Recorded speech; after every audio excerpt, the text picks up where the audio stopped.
hello, beautiful souls, and welcome back to the Limitless Podcast. I have a special treat for you today.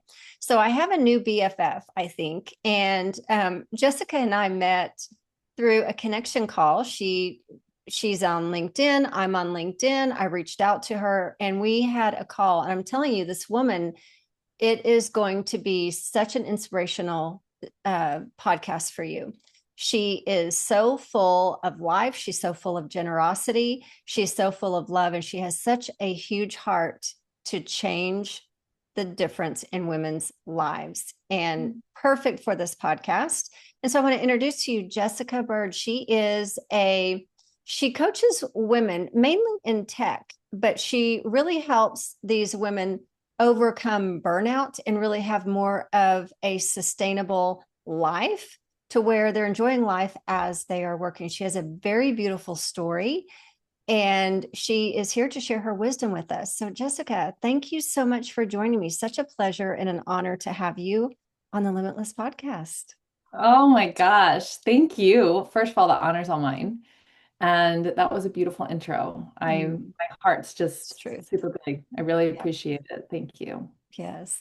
So tell us about you. I would love I know everybody on that's on this podcast, we all have stories, and we Mhm. all have stories of how we transitioned into something that was so soulful to us, and which is so beautiful, right? And I would love to know your story. Tell us first and foremost where you are, what's your family life about, and then let's get into the business side of it.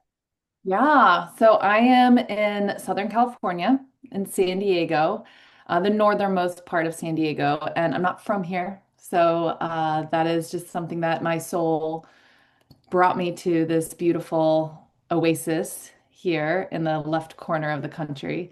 But I am originally born and raised from DC, Northern Virginia area. And then after college, my best friend and I were like, that place on the map always looks sunny. Let's go check that one out. And it's been where my soul's been happiest ever since. So that's kind of where I'm at, and where I probably will be for forevermore. And I'm happily married for God, 12 years. I feel like I'm bad. I've stopped losing count after a while. But yeah, it's been 12 years and we have two amazing children. I've got a 9-year-old son and a 7-year-old daughter, and they're my greatest teachers Mm-hmm. and my biggest why.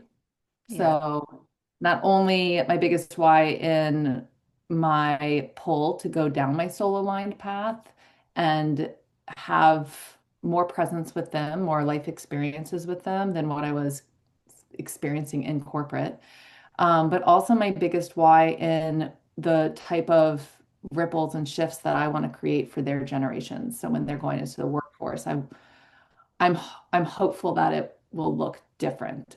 And if anything, that they'll have the foundation to know that it can be different.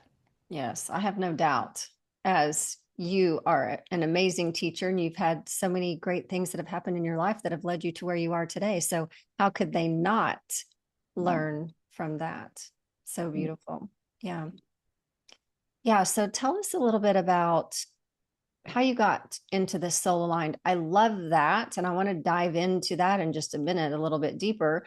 But how did you end up in your soul aligned career? Well, quite a journey. I was after college, I did what everyone did. I was checking off all the boxes, Mhm. right? It's like, okay, get the high school degree, check. Go get the college degree, check. Get whatever paying salary you can get with benefits, check. Meet the boy, get married, all the check boxes. And what I found is when I started really immersing myself in my career, I started to find a lot of value in my identity from my performance. So, and this is something that we can talk about later on, but seeing where all the things that I learned on how to find value and safety and love and acceptance in my childhood, it carried straight into adulthood. So for me, my career and my ambition and like high achieving personality and wanting to be this top performer, it served two things. One, it was giving me this sense of value. So I was working heavily in corporate at digital agencies and big tech. And then also in my 20s and 30s, I had really bad anxiety. So for me, it was also a distraction because it allowed me to focus on the work versus focusing on the internal. And over the course of time, I had a my husband and I had a miscarriage with our first pregnancy when I was in my early 30s. And it was I didn't know that that was common because my whole life I was taught to how easy it is to get pregnant and all the steps to avoid it. And so then when I was actually trying to get pregnant, I was like, "Oh my gosh, what is this? This is not as easy as everyone for some people, right?" And so I was in a dark place. I felt alone and scared. And then that was actually my access point, my catalyst to fall into meditation. And from there, that really changed my life. So that's where my internal really started to take shape. And from there, I started to, when I ended up being a mother, and I was still doing this high achieving. I had worked on my anxiety, but that value piece was still there. And I just got to the point after a significant burnout, one that was not my first, but definitely my biggest. I just remember my son had drawn a picture for me, and it was me and him standing in the rain, and he was protecting me from being sad. And I was just like, oh my God, this is my kids are seeing this now. Wow. And that was, I say it's my eat, pray, love moment because I literally went in up into my bedroom with the picture and had like bawled my eyes out in fetal position on my bedroom floor. So from there on out, I vowed that this had my success had to look different, and I had nothing to lose by trying to test the status quo and push my own boundaries of what that could look like. Um, and so that's kind of where I started to shift what was possible within my success. And when I started to be able to see that within myself, I was like, I want more women need to be. There's so many women who are just hanging by a thread throughout the week. Like they're trying to be all the things in their career, in at home, and they're putting themselves last and they're burning the candle at both ends. And so I wanted to help, even if it was just one person by one person, to help them see what's possible and really come back to connection to themselves. So that's when I knew it was more soul, my soul aligned mission was Yeah. to drive forward there. Yeah, it's really interesting too because come back to self. We probably most of our life we're never really connected to self, right? Because we are seeking that approval, we are seeking that busyness, and it we just are not connected. We're searching for something outside of us over and over, time and time again. Yes, I can so relate to that. Just for the audience, I would love for you to share. You said significant burnout were Mhm. your words. So can you go into a little bit of what significant burnout looked like for you? Yeah. I was at the point where I was working 10 to 12-hour days. I was working weekends for weeks on end. I had overcommitted myself. And so I was just constantly, it was almost like I was just in this hole that I could not get out of. And as much as I kept telling myself, okay, well, I just got to keep plowing forward. There's a light at the end of the tunnel, but that tunnel just kept getting longer. And every day it was one more thing, one more extension was added to the tunnel. And because I was working around the clock and my cortisol with the stress I was experiencing was at an all-time high, I was super short and reactive to my family, which Yeah. hurt my heart as a mom. Mhm. Um, I was not getting the quality time with them. My resentment because of that towards myself and the job was just like growing by the day. My sleep was horrible. I I just I was very frazzled. I mean, I wasn't showing up as the best version of myself in any area of my life. Yeah. And it did take that crash and burn to realize, okay, something has to change because I can't keep I'm not exaggerating when I say this. I could feel like if I kept at this pace, I was taking years off my life. Yeah. So did you have some health issues? Did you start to see some things happening in your health during that time? I didn't have anything significant. I mean, well, aside from rashes that would pop up on my arms and stuff, which were stress rashes, the sleep, um, the anxiety was obviously. So it was more mental, emotional, I would say, Right. Right. issues, versus like like actual like the physical ailment, which I have heard and seen as well.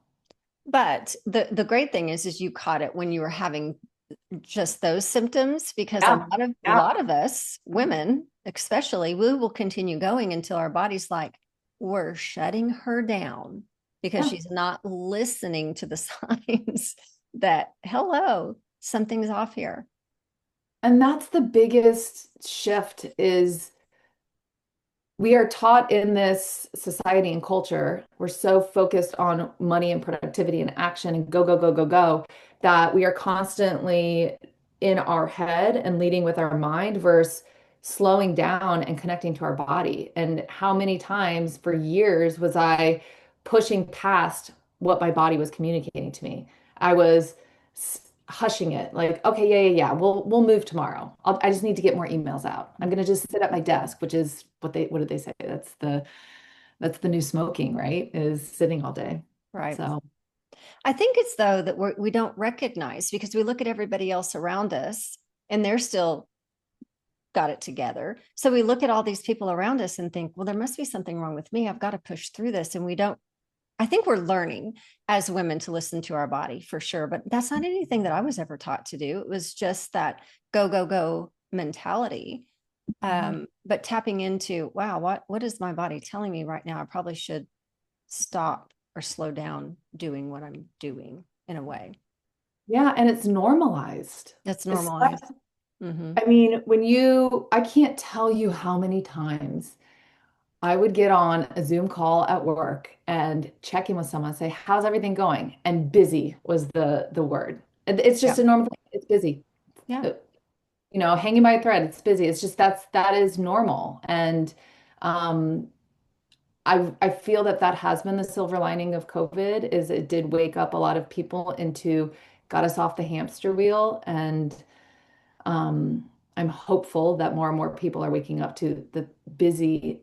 It that should not be the baseline or the That should, norm. yes. Yeah. Crazy busy. I'm just crazy busy. It's word. Back to back calls. Yeah. So Uh, from your breakdown, how did mhm. you how did you end up in where you are today? So I started owning the hell out of my time and my energy. So that came to professionally and personally. I started putting myself first. And honestly, for me, I had this calling for years before the burnout. It was shortly after my daughter was born. I remember standing in our kitchen when we lived in Chicago, and I said to my husband, I was like, I don't know what it is, but I want to impact the one to many. And his response was, well, what about just impacting us? I was like, yes, yes, yes, first and foremost. And I want there to be a larger ripple. And I don't know what that looks like. And it was shortly after my mom passed away from pancreatic cancer in 2022. And that was truly the catalyst for me at that point. A lot of catalyst moments. That was the inflection point for me to wake up and say, okay, I want to do something bigger than what I'm doing right now, something more fulfilling, something that I know is going to impact others versus, just slugging away in this corporate soul draining job. And that's really where I started putting pen to paper and taking action step by step towards my exit of corporate. And that exit it took, I remember I met with this spiritual mentor I had at the time, and she did the same thing. She is from Sweden, and she was on like the board of advisors she worked for a lot of big CPG companies over there. And she said, she goes, it's probably going to take you at least 2 years. I was like, at the time, my mom had just passed. It was 2022. I was like, no way. I don't have time for that. I mean, I don't have the patience for it. And then lo and behold, 2 years later, that's how much it took because of the internal stuff, the fear that I had to get over and the limiting beliefs, the what ifs, the shoulds, the guilt, what are people going to think? All those things that I had to get over to get to the other side. Took 2 years. Yeah. Let's dive into that a little bit more because I'm sure there's a lot of women who are in that place where they know they have a calling and something different. There's something, a pull on their heart. But either they're, in a career where they're making really, really good money and it's really hard to make that shift, Yeah. or they're walking through, what, how do I make those steps to do what I want to do? I've been there actually, and it is a very scary place, and it does take a while to process all of those things that you go through, and it's a lot of fear because where you are is comfortable, even though it's very uncomfortable, Wow. right? It's been a comfortable place. And so making that shift. So what were some of the things that you had to work through? You said specifically limiting beliefs. Yeah, and I've seen this with my clients and I'm sure you have as well. It's an unlearning Mm-hmm. because a lot of the fears and limiting beliefs that we develop are ones that are taught by us and it becomes generational fears. So the money scarcity piece, I mean, I grew up, I was born in the early 80s. And so, I mean, it was very much what I was taught was money doesn't grow on trees, when in fact it actually does. It's made of paper, Yes. but it is that mindset of money doesn't grow on trees. You have to work hard in order to make it. And so those are the things that are kind of taught and embedded in us. And we, as a society, from a success perspective, our primary KPI of what success looks like is a dollar sign. And my whole realization is I was making a dollar sign that was very profitable. Mm-hmm. However, I was so poor mentally, emotionally, and physically that I wasn't even able to enjoy the dollar sign. Right. So it really is an unlearning of what does success actually mean for me? Not what I've been told, not what I've been taught, and mean for me without the need for external approval.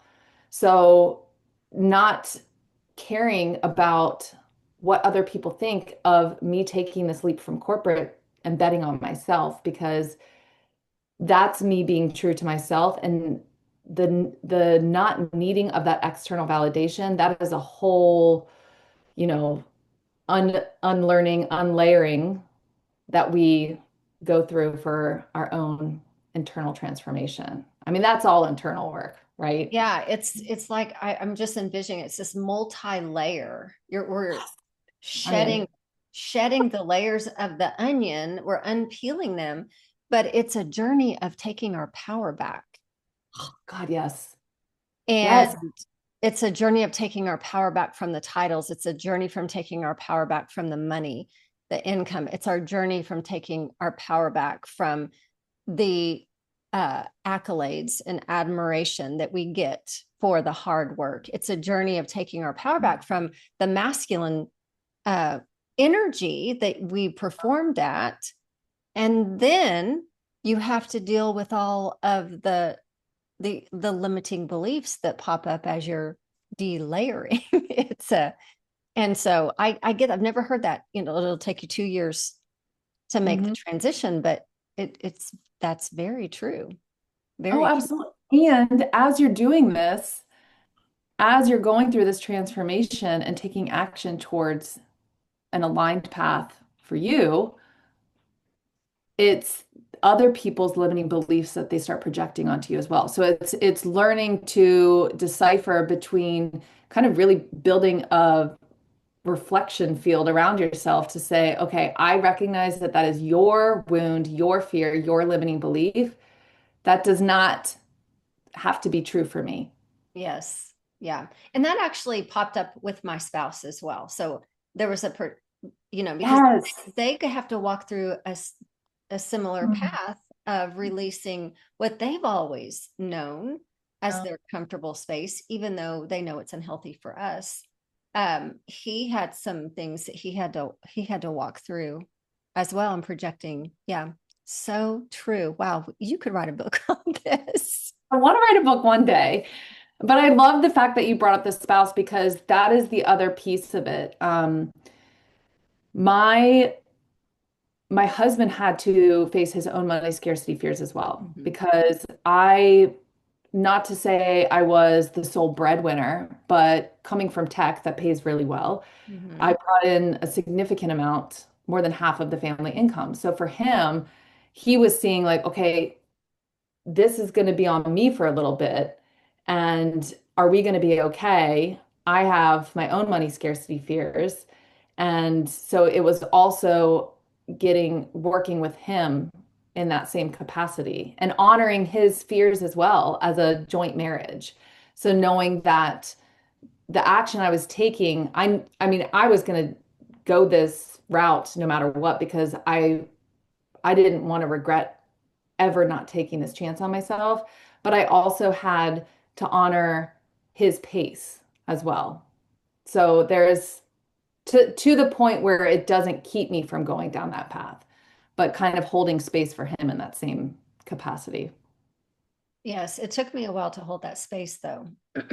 And um as my husband was working through his money scarcity issues, Yeah. we were in the same place. I've always been the main income earner Yes.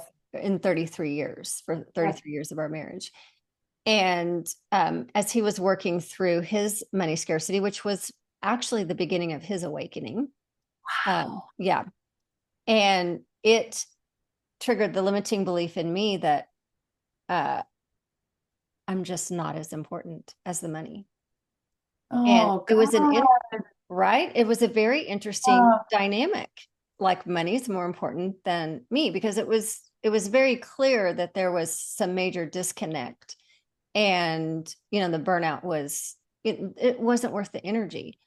But so it was cool for us to, he was playing off his limiting beliefs, which triggered my limiting beliefs that I had to work through. But it was so beautiful, actually. It was beautiful because we were simultaneously working through, our own particular limiting beliefs that were triggering each other. oh, that's so powerful. And the other thing that came up for me along this journey as it relates to my relationship with my husband is I realized through that same spiritual mentor in the practice that I was doing with her, what came up for me is one of the reasons why I was so adamant about being bringing home a significant amount of money and having a career that was successful is because I didn't want to be depending on a man, on Mhm. someone else. And that meant that for me, being vulnerable and dependent, even for a period of time, I saw that as weakness and it scared the living crap out of me. And a lot of that is because, just to be completely vulnerable and transparent, growing up, I grew up in a house where my father, and around middle school age for me, developed alcoholism. And it was there was no abuse of any kind, but it's just, there was a lack of sense of safety for me. And Mhm. it was just, I saw the impact that it had on my relationship with him, on his relationship with my mother. And I vowed to myself, I was like, I am never going to be in the position where I am not able to be independent for my own safety. And so I saw within myself too how that father dynamic fear was playing out in my marriage and the shield I was putting up as a result. So that was a whole nother layer of things that I needed to work through and process and heal in order for me to allow myself to be vulnerable for a period of time. Yes. Yeah. It's really interesting that you brought up the safety piece because most of us that have the hustle that gets to burnout, it's because we are hustling for our safety. We believe that's what is going to bring us the safety. It's the money or the accolades or whatever it is. We're seeking that safety. And it's when you're able to heal those, that's when you could come back to your body and feel safe in your body. My mother was the one that relied on men, and Mm, I became super responsible. I would never have a man that yes. would be, that I would have to be supported by a man. That was always my thing. So, yeah, interesting. Yeah, we have our storylines have similar paths in They so do. many ways. Yes, definitely. So, how did you tell me a little bit about your coaching and what you do with your clients when it comes to burnout? Because I know you have a system. I do have a system. So what I have found in my work with clients is they come to me with burnout. They come to me at a point where they just need change in their lives. And it may be change in how they're usually always change in how their days are operating. But the bigger thing is either maybe it's change in career, maybe it's change in job. There is just some element of like I had my eat, pray, love moment. I'm fetal position on the floor. Something has to change because I can't keep living like this. So there is what I have found is through the work is it really becomes the outcome is freedom. And it's freedom from those fears. It's freedom from the cages that we're putting ourselves in. It's freedom to allow ourselves to live a version of our lives that we want to believe is possible and actually start embodying it. And instead of letting the shoulds and the guilt and the fears get in the way, right? So it's really alchemizing all those bars that we of the cage that we put ourselves in. And what I have found, so I had been coaching people for a while, and the missing piece was that the inner child work. Mm. And I will praise this woman's work till I'm blue in the face. So Anat Perry, Anatperi. She has a whole entire certification program and methodology around nervous system rewiring, somatics, and inner child healing. And what I found is that the reason why I went that route to bring that into my coaching is because, just like you said, for these high achieving women, the root of what is driving to this burnout is this little inner child inside of all of us, where at some point in our childhood, we learned that in order to get safety and acceptance and love, we need to either, there's the people pleaser, there's the endure, the tunnel, right? The tunnel, I'm just keep piling it on, my feelings don't matter, I'm going to push it down. There's the performance piece, like my value, which is very much me, was tied to my performance Mm. and tied to what I was the output and what I was able to achieve from a dollar sign and a title perspective and external validation.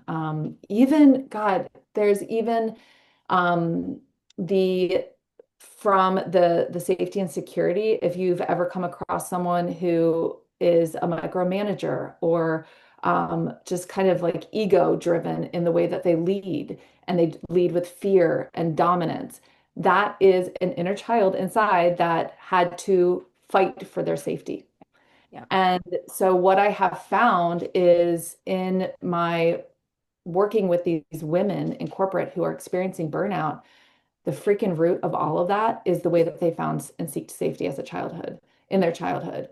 So, what we do using a huge piece of a knots method which is her TCS mastery certification, is it's allowing us to, it brings us back into the body. And we, first and foremost, we really start to connect to our full breadth of emotions because so often we are putting so many people before our own and we aren't really allowing ourselves to feel or give airtime to the unpleasant emotions.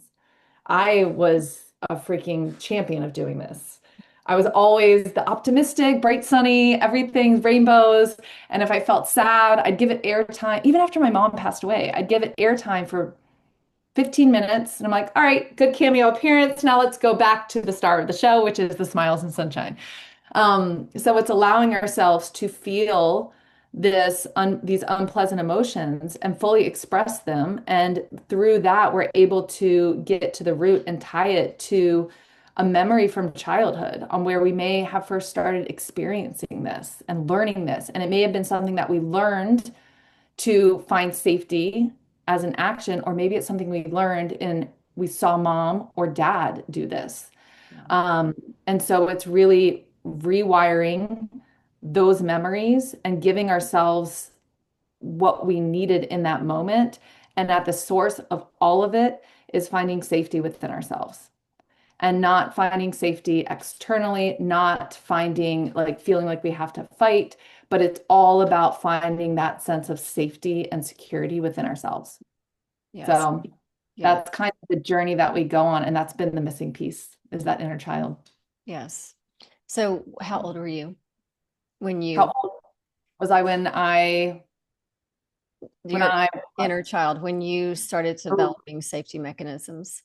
oh, let's see. So through my own healing work that I've done with this, my inner child learned probably around where I was 7 or 8, about the performance piece. I mean, I was a kid who was creating her own chore list, like because I liked the structure, I liked being able to check the box and see that, and that gave me a sense of value. Mhm. And so that absolutely carries into my adulthood and how I showed up in my career. Yeah. Hmm. It was 3 or 4. So my parents got a divorce, and the timeline, I'm not sure exactly when this happened. So um, I was at my father's new apartment,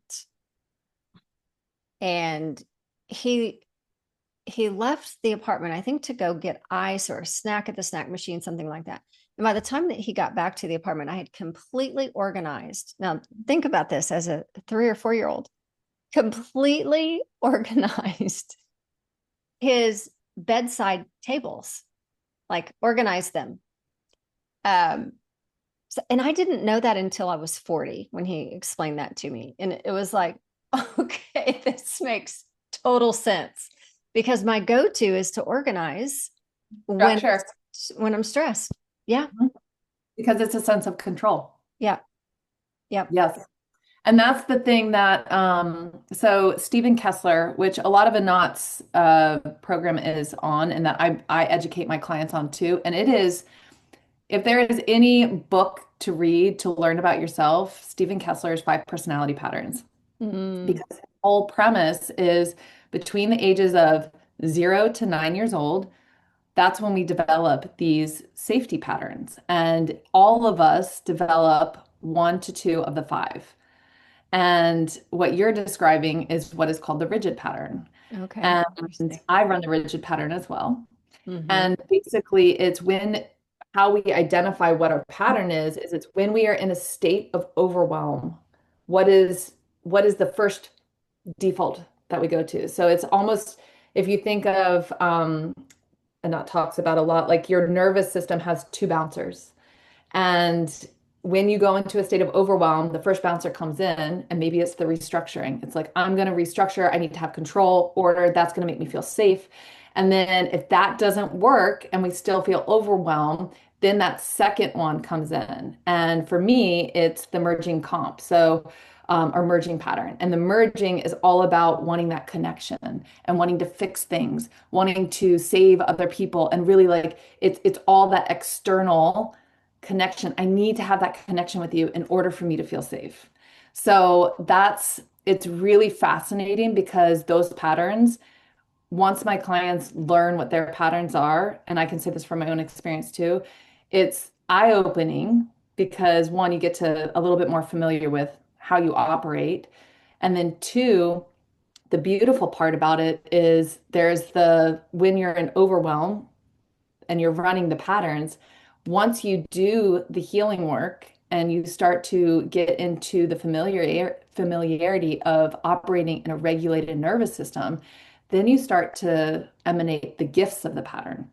And Mm-hmm. every single pattern has a gift.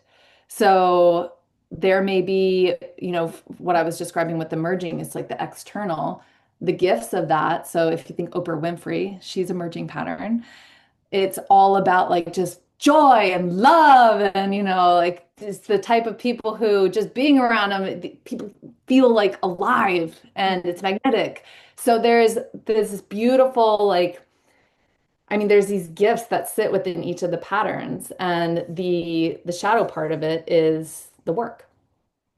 Yeah. I love that so much. I So, know. yeah, I do too. I do too. I highly recommend that book. I will pick it up for sure. I'm definitely always about learning.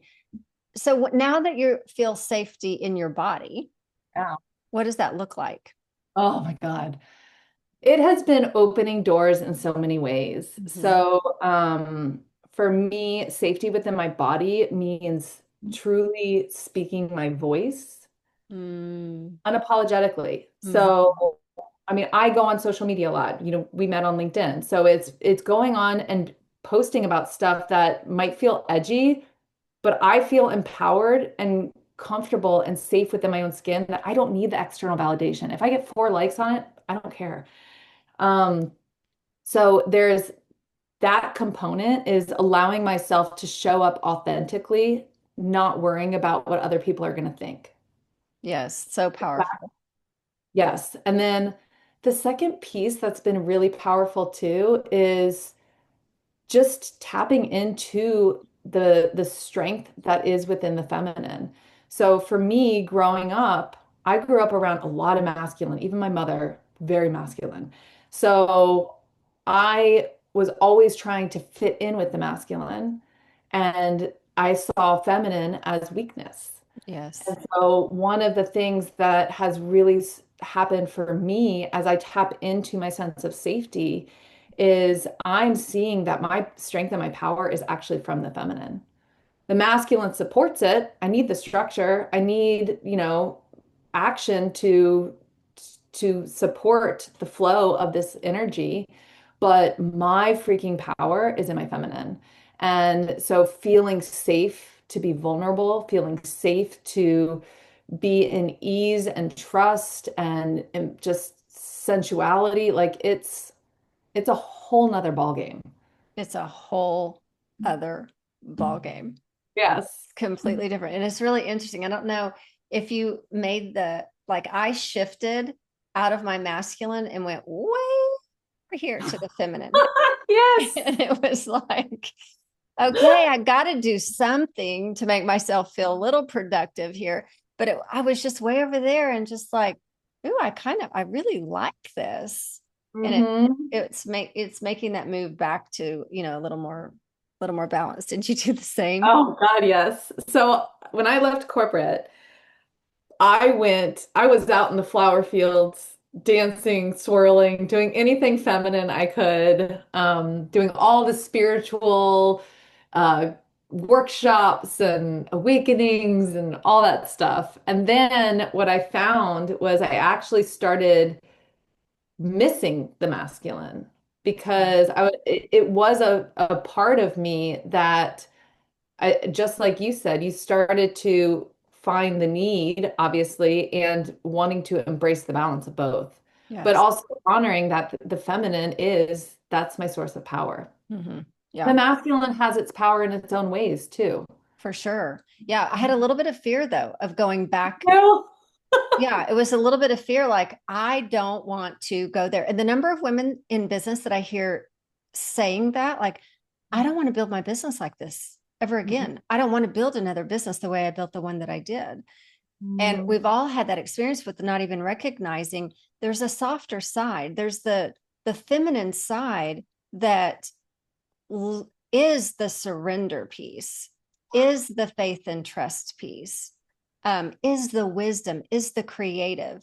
And but you have to have that masculine too. You've got to have the discipline and the action. um, but there's a beautiful just learning to be in both.